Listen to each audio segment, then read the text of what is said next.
శ్రావణ మాసంలో మహాశివునికి నీరు ఎందుకు అంత ప్రియమైనవో తెలుసా? పరమేశ్వరుడిని మనస్ఫూర్తిగా ప్రార్థిస్తూ చెంబుడు నీళ్లు పోసినా కూడా పులకించిపోతాడని చెబుతారు. శివుడిని ప్రసన్నం చేసుకునేందుకు ఏ వస్తువులు ఉన్నా లేకపోయినా శుభ్రమైన నీళ్లతో శివలింగానికి అభిషేకం చేస్తే చాలు అంటారు. అందుకే విష్ణువు అలంకార ప్రియుడు అయితే శివుడు అభిషేక ప్రియుడని చెబుతారు. భోళా శంకరుడికి నీరు ఎందుకంత ఇష్టం? అలాగే శివయ్యకు శ్రావణ మాసం అంటే మహాప్రీతికరమైనదని పురాణాలు చెబుతున్నాయి. ఈ శ్రావణ మాసంలో భక్తి శ్రద్ధలతో ఎటువంటి పూజా కార్యక్రమం చేపట్టినా అది అనేక రెట్లు ఫలితాలను ఇస్తుంది.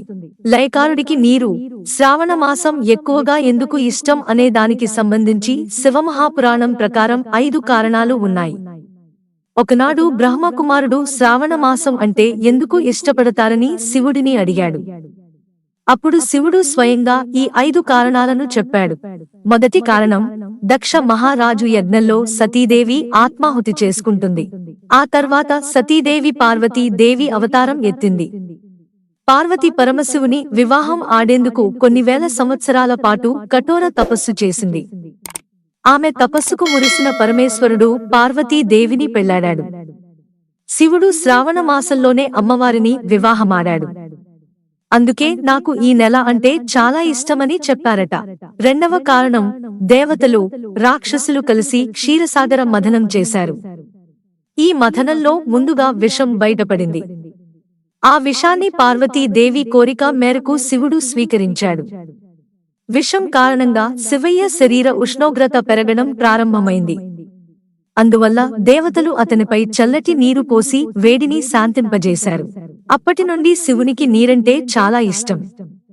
ఆ నీటి ప్రభావం వల్లే శివునికి విష ప్రభావం శరీరం అంతా రాకుండా అడ్డుకుందని నమ్ముతారు. అందుకే శివునికి ఎక్కువగా నీటితో అభిషేకం చేస్తారు.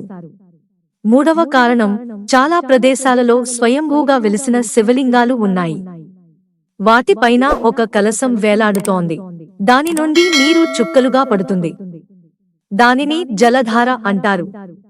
సహజ సిద్ధమైన శివలింగం ఎక్కడ ఉందో అక్కడ కూడా నీటి ప్రవాహం ఉంటుంది. ఇది వర్షాకాలంలో చల్లదనాన్ని అందిస్తుంది. నాల్గవ కారణం, శివుని తలపై చంద్రుడు, గంగామాత ఉన్నారు.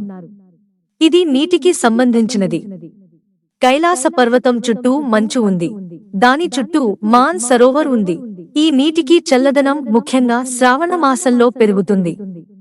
అందుకే శివుడు శ్రావణ మాసాన్ని, నీటిని ఇష్టపడతాడు. ఐదవ కారణం, శివుడు శ్రావణ మాసంలో భూమిపై అవతరించి తన అత్తమామల ఇంటికి వెళ్లాడని కూడా చెబుతారు. అక్కడ ఆయనకు అర్ఘ్యం, జలాభిషేకంతో స్వాగతం పలికారు. అప్పటి నుండి ప్రతి సంవత్సరం శ్రావణంలో శివుడు తన అత్తమామల ఇంటికి వస్తాడని, అందుకే ఈ మాసం అతనికి ప్రీతికరమైనదని నమ్ముతారు. మిత్రులారా, ఛానల్ సబ్స్క్రైబ్ చేసుకోవడం మర్చిపోకండి. ధన్యవాదాలు.